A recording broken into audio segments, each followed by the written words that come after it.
The sunset stretched long over the coastal town.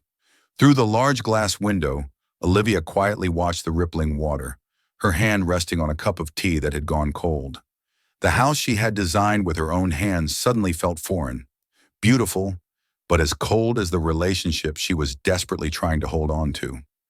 Nathan, her husband, stepped into the house, still in his expensive suit, briefcase heavy in hand, and phone never leaving his grip.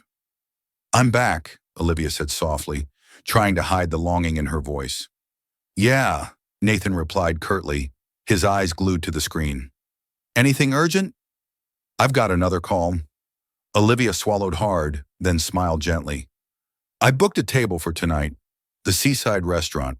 We need an evening just for ourselves." Nathan looked up, hesitating for a moment, then nodded. "All right, I'll try to make it work." Dinner began in silence. Olivia wore the dress Nathan had once complimented, her lips painted a deep wine red, her eyes tracing his every move, searching for a hint of the familiarity they once shared. But Nathan kept his face buried in his phone, sipping his wine like it was a habit. "I think this restaurant uses lighting quite well. It could inspire the living room for our upcoming project," Olivia started, her eyes lighting up with a spark of professional excitement. "Can you stop looking around?" Nathan cut her off, his voice icy. "Focus on me. I don't like being ignored." Olivia froze, stunned. "I was just observing the space. I didn't mean anything by it." Nathan's phone rang. He answered immediately, turning his back. "Yes, Claire. That case, I'm looking into it. Let's meet tomorrow to discuss. How about evening?" He hung up, grabbed his suit jacket, and stood. "I have to go. Urgent matter." "What about dinner?" Olivia asked, her voice as faint as a passing breeze. Nathan didn't answer. He walked away, leaving her, once again, with an empty chair. A moment later, a young waiter approached, his eyes sincere, a gentle smile on his face. "Do you need anything else? Or maybe just someone to sit with?" Olivia gave a sad smile. "Thank you, I'm fine. Or, well, I'm trying to believe I'm still fine." The waiter hesitated. "I shouldn't interfere, but earlier I overheard him on the phone with someone named Claire. It sounded quite intimate." Olivia went still. She tried to stay calm, but inside, the silent cracks in her heart began to spread. "Can you help me?" She looked straight into the young man's eyes, her gaze for the first time tinged with resolve. "I need to know if he's betraying me." The young man, Ethan, a part-time artist, had never imagined he'd be drawn into a stranger's story. But seeing the pain in Olivia's eyes, he nodded, not out of curiosity, but out of empathy. And from that moment, a small chain was set in motion, ready to unravel a series of events. Love, when stripped of trust, is it still a sacred promise? After that evening at the restaurant, Olivia couldn't sit still anymore. She had never doubted Nathan to this extent. But the way he left, the way the name Claire slipped from his lips, so natural, so familiar, made it impossible for her to ignore. Ethan, the waiter with sincere eyes, couldn't find peace either. He clearly remembered Claire's face. It wasn't the first time he'd seen her. The way she walked into the restaurant, the way she spoke as softly as a whisper, but with a hidden edge that made him shiver, a calculated air. Ethan began following Nathan at Olivia's request. That afternoon, Nathan left the office early. He didn't head home but went to a small cafe at the end of the street. Claire was already there, holding a teacup, smiling as she saw him. "You're here," she said lightly. Nathan nodded, placing an envelope on the table. $10,000 as you needed, but are you sure this is for your mother's illness?" Claire gave a vague smile. "Do you think I'd make up a story just to see you?" Nathan didn't answer. His face betrayed a flicker of conflict. He had lent her money once before, a few months ago, in secret. He didn't tell Olivia, thinking it was just a simple act of help, but Claire hadn't stopped there. Ethan, watching from a distance, snapped a photo of their conversation. Claire smiled, touching the table. A subtle, careful touch, but enough to convey intimacy. Nathan didn't pull away, nor did he respond. It was that very silence that sent a chill down Ethan's spine. That evening, Olivia waited for her husband in their familiar but doubt-filled home. "You met Claire today," she began, her voice steady but firm. Nathan froze. "You followed me? I just wanted to know why you gave her money." Nathan faltered, a hint of unease in his eyes. "She's struggling. You wouldn't understand." "No, I don't understand you anymore." Olivia's voice started to tremble. "Why does this keep happening without you telling me? Why does a married man give money to a colleague? Twice?" Nathan sighed, his tone growing sharp. "Because I knew you'd react like this. Because you always doubt everything." "No, Nathan, I doubt because you stay silent." Their argument didn't erupt loudly, but each word between them was like a knife, slicing through the last threads of trust. Finally, Olivia said, "I need time to think." At the same time, Ethan walked through the damp night. He glanced at his phone. No reply from Olivia. He felt wrong, because there was something in Nathan's eyes he had seen in himself, the weakness of being admired by another woman. Claire had once said the same words to him. "You're better than others. You're the one I trust." And then she borrowed money and disappeared. Now she was doing it again. With Nathan. The next day, Nathan met Claire at the office. "You shouldn't be doing this," he said, his eyes cold. Claire raised an eyebrow. "Doing what? Borrowing money?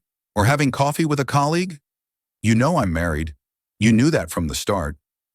Claire smiled, then whispered, "And you knew I needed money. But you still chose to help. Not once, but twice." Nathan stood frozen. He knew she was right. He wasn't even sure if he helped out of pity, pride, or a desire to be seen as a good man in another woman's eyes.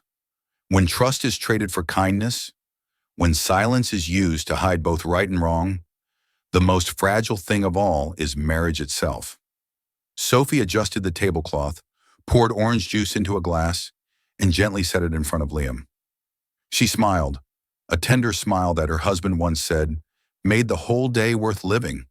But today Liam only nodded, his eyes fixed on his phone.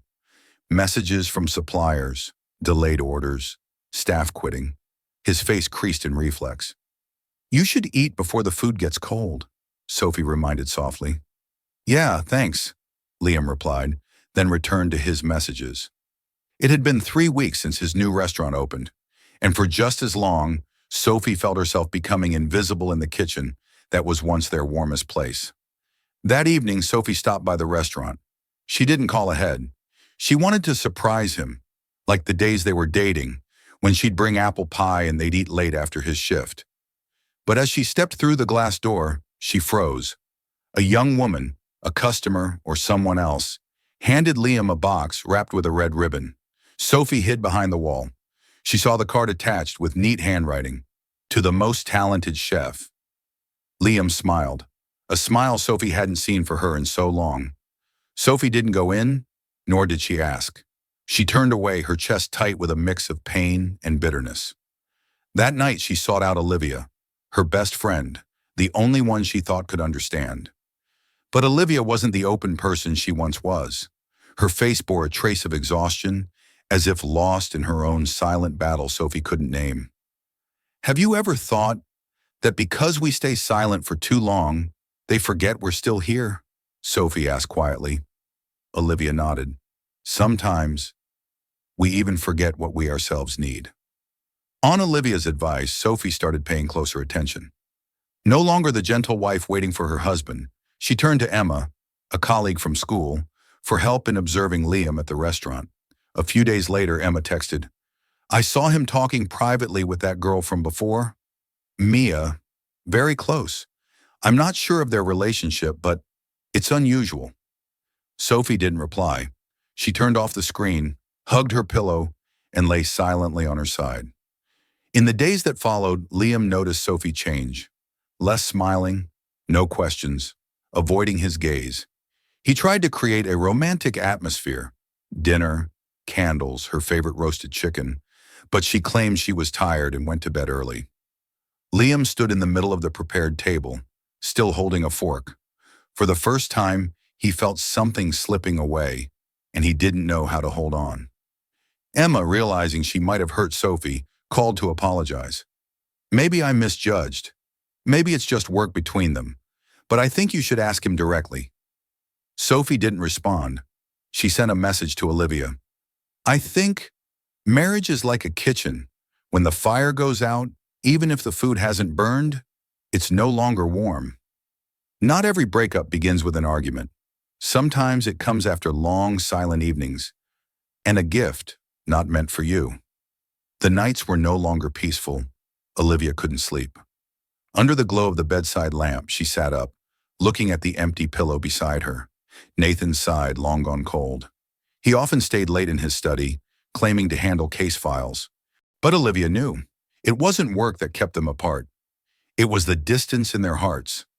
She thought of the dinner left unfinished, the cold words, and the name Claire, echoing in her mind like a poisonous whisper. One morning, while Nathan was in the shower, Olivia stepped into his study. His phone was unlocked, a message still on the screen. I miss when you said, if Olivia doesn't understand you, someone else will. Claire.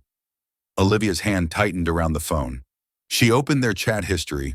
Old messages appeared like stabs to the heart. I was so touched when you helped me last time. I still keep the silk scarf you gave me. If I'm just a colleague, why didn't you tell your wife about me? Olivia fell silent. The truth needed no clearer evidence. She called Ethan. His voice was still gentle, but this time with a hint of hesitation. You saw Claire meeting Nathan at night, didn't you? Olivia asked. Ethan paused for a second, then replied, Yes. She brought a bottle of wine. At the law office. Do you still have the photo? Her voice trembled, but resolute. Ethan sent the image. Claire leaned in, pouring wine, her eyes full of intent. Nathan sat there, neither rejecting nor accepting, but in his eyes there was clear exhaustion and resignation. Olivia stared at the photo for a long time, then stood. She went straight to Nathan's office. Nathan was in a meeting, but Olivia didn't wait. She walked in, threw the phone onto the table, Claire's photo glaring on the screen. Do you have anything to say? She asked, her eyes as cold as steel. Nathan sighed, leaning back in his chair. She came unannounced, brought the wine. I didn't agree to anything. But you didn't push her away either, Olivia said, her voice breaking.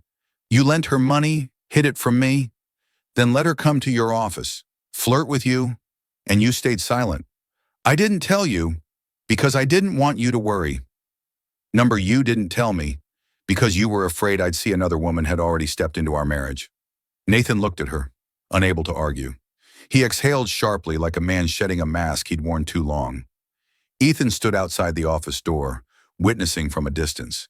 He couldn't hear the words, but he saw Olivia's eyes, both hurt and resolute. He knew he no longer belonged here. That night, Ethan left a letter in Olivia's mailbox. His handwriting was messy but sincere. I thought I was helping you because I saw myself in you, someone abandoned in silence. But I'm getting too close. I don't want to destroy what you might still want to keep. The next day, Ethan submitted his resignation at the restaurant, moving back to his small attic where he painted. Amid white canvases, he tried to paint something. Not Olivia, not Claire, but an emptiness. Olivia read Ethan's letter at midnight. She didn't know whether to feel grateful or sad. All she knew was, in the whirlwind of betrayal, anger, and pain, someone had chosen to step back, to let her decide what to hold on to for herself. The night fell earlier than usual. Sophie stood outside the restaurant door, her hands trembling as she gripped her phone. Emma's message still glowed on the screen. I saw Liam receive another gift from Mia. Not just ingredients. There was a card, too. Sophie looked up, peering through the glass. Liam was talking to Mia, the young woman who had given him the red boxed gift before. They stood close. Mia smiled, tilting her head, and Liam smiled back. Gently. Inside there was music, warm lights. Outside, Sophie's heart pounded like a drum. She pushed the door open and stepped in. The entire restaurant froze as Sophie appeared. A few staff members bowed in greeting. Liam saw his wife, his surprise quickly turning to concern. Sophie, why didn't you tell me you were coming? Sophie didn't answer, walking straight toward Mia. Who are you? What did you give my husband? Mia faltered, but maintained a polite smile. I, I'm just a supplier. I gave Liam a small thank you gift. That's all. And that sweet card was part of the ingredients too? Sophie's voice rose, dry and sharp. Liam stepped forward. Sophie, you're misunderstanding. It's not what you think. Then what do you think I'm thinking? Sophie turned to him. That I'm paranoid with jealousy? Or that you're too naive to know the line between work and ambiguity? Liam clenched his fists, trying to stay calm. The staff looked away. Mia retreated, leaving the space to just the two of them. You know, Liam said quietly, you've never asked how I've been lately. You haven't come to the restaurant until you started doubting. Don't you see something wrong with that? Sophie gave a faint, humorless laugh. Wrong? I'm wrong for not asking, so you're free to get close to someone else? How nice that you can finally express your feelings, only when you're confronted. Liam sighed, his hands dropping. So what do you want? Cut contact with her, if you still have any respect for me. Liam nodded, but his eyes were colder than usual. Fine, I'll do it. Not because I'm wrong, but because you don't trust me. He turned and walked straight into the kitchen. On the table, the candle he'd prepared for a romantic dinner went unlit, cold as ice. Sophie returned home, her heart hollow. Emma called, apologizing. I shouldn't have told you to watch your husband. Maybe I was too suspicious. They might not be as close as I thought. Sophie didn't reply. She sat by the window, her gaze distant. In her mind, Liam's words echoed. Don't you see something wrong with the fact that you never asked how I've been? The next morning, Sophie sought out Olivia. She didn't need advice, just someone who understood the exhaustion of doubting the person you love. Olivia poured tea and said softly, We're both at fault. For staying silent, for not having the courage to ask before it hurt. Sophie nodded, silent tears falling.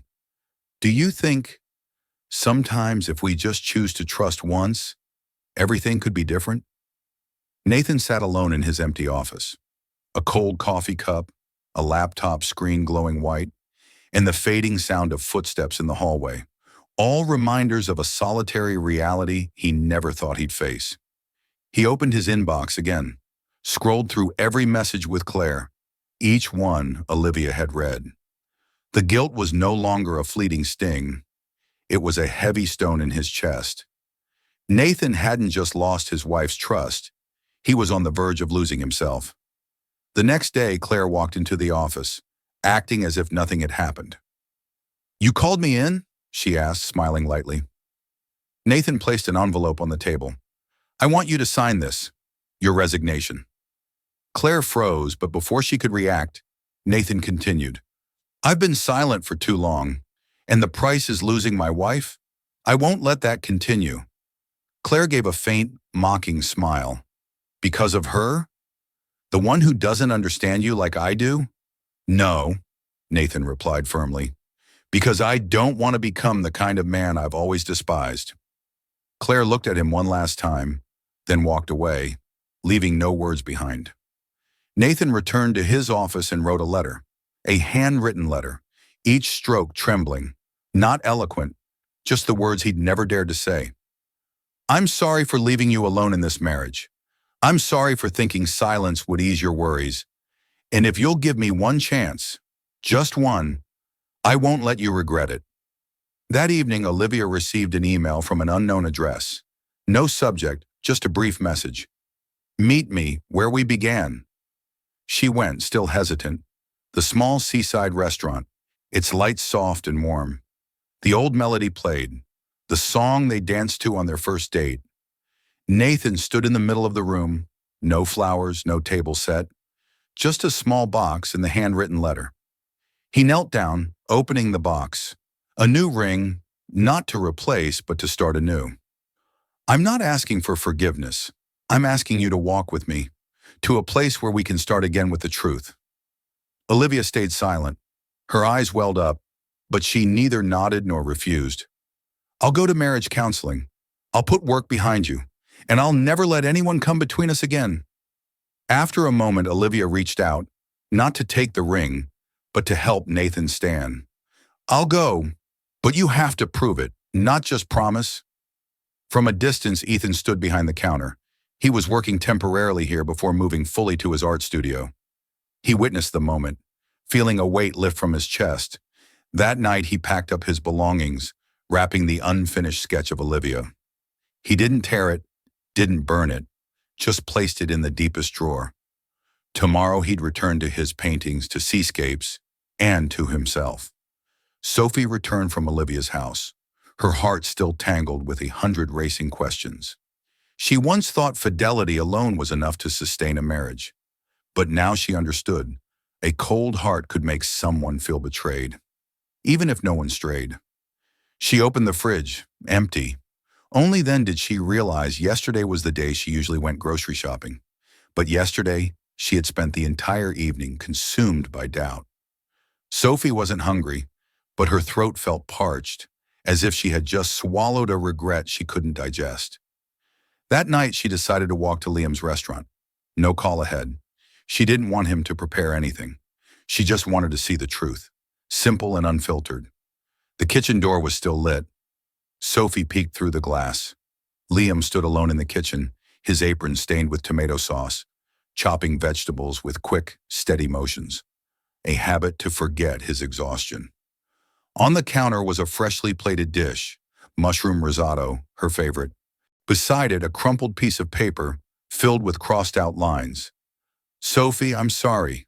I stayed silent. I thought I was stronger than your loneliness. She stood outside, watching for a long time. When Liam looked up, he froze. Sophie opened the door and stepped in, her eyes red and teary. I'm sorry, she said, her voice breaking. I doubted you. I didn't ask. I just assumed. I let my fear take over. Liam said nothing. He pulled out a chair. Sophie sat down, looked at the plate of food, and burst into tears. You once said, even if I stayed silent, you'd understand. But I realize now, if I keep staying silent, you'll never know what I need. Liam sat across from her. I was wrong too. I thought if you didn't say anything, you were okay. I thought I was working for our family, but in the end, I pushed our family away. They ate together. No rush, no pretense. As the meal neared its end, Sophie pulled out a piece of paper. I have an idea. Let's open a weekend cooking class together. For kids who don't have anyone to cook for them. Liam blinked, then smiled. Are you serious? I think if we once loved each other through food, we can start again by sharing it. Liam nodded. No long promises, no need for a ring. Just a look. The first time in months their eyes faced the same direction after so much haze. That night they went home together. No one mentioned Mia anymore.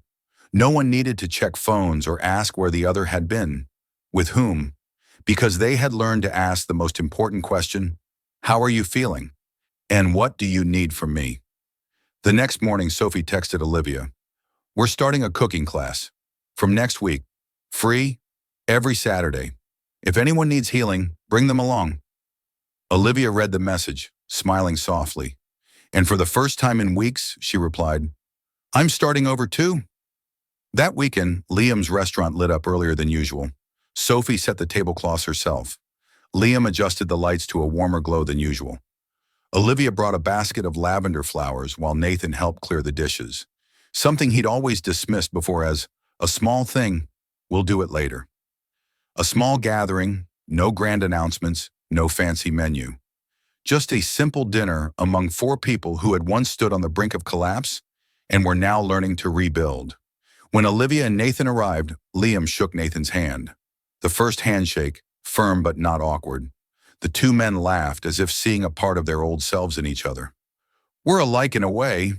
We both thought we were doing the right thing, Liam said, until we realized being right doesn't matter if the person beside you feels it's wrong. Nathan nodded, not arguing. And we're lucky they still gave us a chance to fix it. Sophie looked at Olivia, gently touching her hand. How are you holding up? Olivia smiled, learning to trust again, little by little. They had just sat down when the restaurant door opened. Ethan walked in, still calm, slightly shy. Sophie invited him to join. Nathan stood first, extending his hand. Thank you. If it weren't for you, I might not have dared to look at myself. Ethan shook his head. I didn't do much. Honestly, I was afraid I'd overstepped. Olivia stepped forward, placing a hand on his shoulder. But sometimes an outsider sees clearer than those caught in the middle. During the dinner, the conversation no longer lingered on old wounds but shifted toward the future. When Ethan shared his dream of opening a charity art gallery where underprivileged kids could learn to paint for free, everyone fell silent for a moment. We'll sponsor it, Olivia spoke up, glancing at Nathan. He nodded without hesitation. Sophie added, and we'll teach the kids to cook every Saturday. Let's call it Painted Kitchens, Warm Kitchens. Liam chuckled. Sounds like a movie title, but I'm in. The dinner ended with a soft jazz melody. No one said much, just eyes meeting in understanding. No one wore masks anymore. No need to pretend to be happy. Just 4 people who had hurt, been jealous, and made mistakes. Sitting together, choosing to start anew. Ethan left the restaurant last. Before going, he left behind a sketch. Olivia standing on the shore, her hair blowing in the wind. No one noticed, but in the drawing, there was a thicker pencil stroke on her left hand, as if someone had once held it, then let go. That night, Olivia didn't cry. For the first time in months, she and Nathan woke up to a peaceful morning, where no one checked the other's phone, where no one doubted a glance. Sophie sent a message. Last night felt like a second try. This time we won't miss it. The rumors started like a thin wisp of smoke, lingering, vague. An anonymous account posted an old photo of Nathan and Claire at the cafe on social media, with the caption, famous lawyer still keeps the habit of working late with someone who isn't his wife.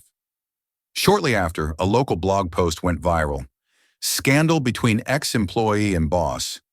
Was it really just borrowing money or something more? Olivia read the words in silence. She didn't tell Nathan. She just saved the post, a reflex of self-defense. Sophie wasn't faring much better. One day while preparing for her cooking class, she received an unmarked package. Inside was the gift box Mia had once given Liam, this time with a note. Sometimes people say, I've forgotten, just to hide that they've never stopped remembering. Sophie gripped the note tightly, her fingers trembling. She didn't know if Mia had really sent it, or if someone was stirring trouble. But the doubt, even small, threatened to resurface. Olivia and Nathan sat across from each other in the kitchen. She placed her phone on the table, opening the blog post. What will you say? She asked, her eyes unblinking. Nathan paused for a few seconds, then replied slowly, I was there, but nothing happened. And you know that, because you've already forgiven me. Olivia nodded. I know, but trust is like a glass of water. Even if you pour it out and refill it, it's never as full as before. So do you want to refill it or pour it out again? Nathan asked, not angry, just weary. Olivia didn't answer right away, but in her eyes there was still a glimmer, faint, but still a glimmer of light. That night Liam saw Sophie organizing papers for the class, silent. He walked over, picking up the anonymous note. You got this? Sophie nodded. I don't know what to believe anymore. Liam sat down, serious.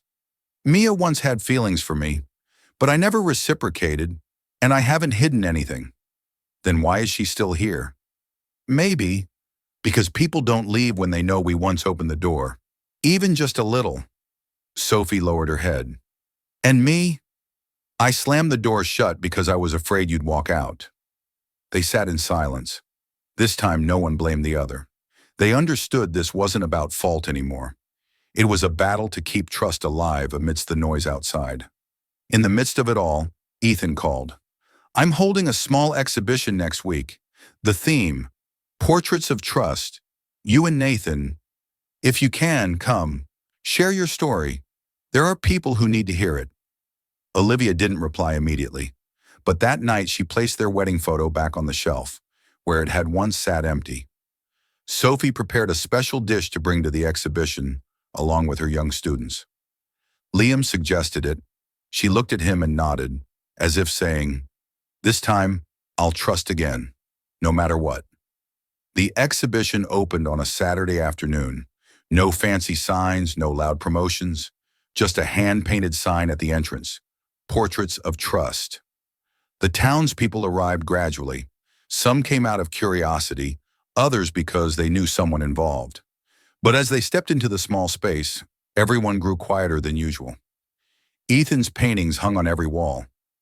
A woman standing by the shore, arms outstretched as if embracing the wind, but behind her were faint cracks like smoke. A couple holding hands, each on opposite sides of a chasm, trust the only thread connecting them. An empty dining table with two chairs. The title, Familiar Absence. Sophie stood near the buffet area, where she, Liam, and the young students had set out small dishes. Cheesy bread, fruit salad, honey-glazed chicken. The dishes she once thought would only remain memories. A mother brought her child over, tasted the food, and smiled. "It's delicious. Each dish feels warm." Sophie looked at Liam. "This is the first time your chicken can speak as an apology." Liam laughed. "And the first time you seasoned it with trust." Olivia and Nathan didn't speak much. They stood by a painting titled Unsent Letter, a hand-drawn frame of a crumpled paper with an old ring beneath it. A visitor asked, "Is this real?" Olivia nodded. "Yes, but now I've rewritten that letter with our daily lives." Nathan held her hand. Not a grip to hold on, but a touch to walk together. The exhibition had a silent sharing corner where each person could write a short story on paper and pin it to the wall. Ethan wrote the first line. "I once stepped into someone else's story, but that brought me back to my own path." Olivia wrote, "I once wanted to leave, but I chose to stay, not because he begged, but because he changed." Sophie penned, "I forgave, not because I forgot, but because I didn't want bad memories to overshadow the good." A piano melody filled the air, played by a young boy who painted and played music, a child of a market vegetable vendor, taught for free by Ethan. No one spoke loudly, but no one left with a cold heart. At the end, Nathan approached Ethan, handing him an envelope. "For your next exhibition, you didn't just help us, you helped this whole town." Sophie and Liam contributed a small sum. Olivia suggested, "Let's hold another fundraiser. Next time, I'll invite my architect friends to paint for the community." Ethan nodded. He didn't smile broadly, just quietly pulled an unpinned painting from his pocket. A couple, hand in hand but not looking at each other. Each gazed in a different direction, yet still chose to hold on. He gave it to Olivia and Nathan. "This painting has no title, because true love doesn't need a label." The fundraiser took place on an afternoon with gentle sunlight, right in the expanded courtyard of Ethan's art gallery. No high stage, no professional MC, no dazzling lights, just simple wooden tables and chairs, unsold paintings, the aroma of roasted chicken, and the laughter of children running around. Sophie and Liam, Olivia and Nathan, Ethan, each brought here not success, but a willingness to share the scars they once thought would never heal. Liam spoke first. No microphone, just a voice reaching out between people. "There was a time I thought doing more was enough, but love doesn't thrive on output, it thrives on presence." Sophie smiled, continuing, "I thought I was generous, but I was just trying to be right, while forgetting to listen. Now I'm learning again, not how to love, but how to quietly hear the person I love." Olivia hadn't planned to speak, but when Nathan looked at her, his gaze not pressing, she knew it was time to close the old chapter, with her own voice. "Someone once asked me, why forgive? The answer is, because no one in this world is entirely right, not even me. I didn't stay because Nathan was faultless. I stayed because he had the courage to fix his mistakes." Nathan said nothing. He just placed his hand on her back, a gentle touch. Ethan stepped forward, holding two large paintings, one for Olivia and Nathan, the other for Sophie and Liam. Each had a small detail, a cracked teacup mended with golden thread. Beneath was a note, "It's not the flawless things that are worth keeping. Some things are precious because they've been broken." He didn't say much, just smiled and said, "I once thought I loved Olivia, but in the end I realized what I loved in her wasn't the person, but the belief that someone who'd been hurt could still choose to love again." Kindly. At the end of the event, Sophie and Liam announced they were preparing to adopt a 4-year-old girl, the daughter of a woman who had attended their free cooking class, then passed away from illness. "We're not adopting because we lack something. We're adopting because we have more love, more chances to do something kind." Olivia squeezed Nathan's hand, whispering, "See? Nothing is ever random." Nathan replied softly, "It's just a matter of opening our eyes to see." The sky darkened gradually. A melody played. Couples, friends, families, hugged, danced under the golden lights. No lessons were preached, but everyone understood. This wasn't an end. It was a beginning. Love starts as a feeling, but to endure, it must become a skill. Not everyone who knows how to love knows how to keep it. Not everyone who errs deserves to be abandoned. And loving each other isn't always enough. Love sometimes isn't about finding the right person. It's about choosing someone and committing to become better together every day.